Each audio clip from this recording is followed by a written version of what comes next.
ತಾಳಿ ಕಟ್ಟಿಸ್ಕೊಳ್ಳೋಕೆ ಯಾವ ಕಾರಣಕ್ಕೂ ಸಾಧ್ಯವೇ ಇಲ್ಲ ಆನಂದ್. ಅಮರನಿಗೆ ಬೇಕಾದಷ್ಟು ಹುಡುಗಿರು ಸಿಗ್ತಾರೆ. ಅವರು ಬೇರೆ ಹುಡುಗಿರ ಮದುವೆ ಆಗ್ಲಿ, ನಾನು ಮಾತ್ರ ನನ್ನ ಸ್ನೇಹಿತ ಅಮರ್ನ ಮದುವೆ ಆಗ್ಲಾರೆ ಆನಂದ್. ಪ್ರೀತಿ ಮನದಲ್ಲಿ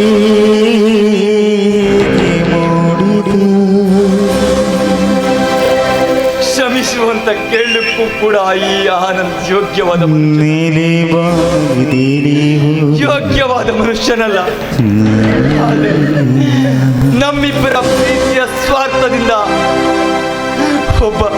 ಒಬ್ಬ ಆದರ್ಶ ಯುವಕನ ಬದುಕೋಡಗಿದೆ ಅಶ್ವಿನಿ, ಬದುಕೋಡಗಿದೆ. ಇಂದು ನಾವು ಅಮೋಘ ತ್ಯಾಗಕ್ಕೆ ಸಿದ್ಧನಾಗಿ ಜೇನು ಹೀರಿದ ಒಬ್ಬ ಆದರ್ಶ ಯುವಕನ ಬದುಕನ್ನ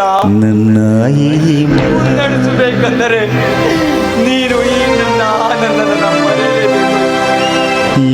ಈಗ